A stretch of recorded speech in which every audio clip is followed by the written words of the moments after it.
sebanyak 27 titik lampu jalan di kawasan Pasar 16 Ilir mengalami rusak parah. Menanggapi hal itu, Wakil Wali Kota Palembang Fitrianti Agustinda akan memanggil dinas terkait untuk memperbaiki jalan yang rusak tersebut. Berdasarkan laporan masyarakat, lampu jalan di kawasan Pasar 16 Ilir sudah hampir 1 tahun mengalami rusak parah. Hal tersebut tentunya mengganggu aktivitas warga sekitar, bahkan para pedagang merasa takut kehilangan barangnya.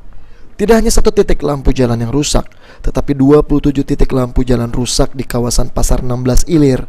Menanggapi banyaknya keluhan warga tersebut, Wakil Wali Kota Palembang mengatakan dirinya sudah menerima laporan masyarakat terkait banyak lampu jalan yang rusak sewaktu ngantor di kelurahan dan kecamatan.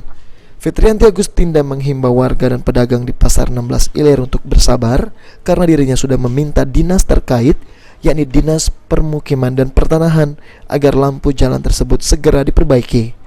Nah, hari ini saya minta keseriusan dari dinas terkait Perkintan untuk meninjau 27 titik lampu jalan yang ada di kawasan Pasar 16. Ya, saya mohon kepada dinas terkait untuk tidak lagi bermain-main lah, untuk betul-betul diseriusi masalah ini, sehingga nanti pada saat waktunya saya akan cek kembali. Kalau memang masih belum sempurna atau belum dikerjakan, itu akan kita segera panggil dinas terkait. Ya. Tidak hanya lampu jalan yang rusak, dari pantauan tim liputan PAL TV, jaringan kabel di kawasan Pasar 16 Ilir Palembang juga semeraut. Abidin Riwanto, PAL TV.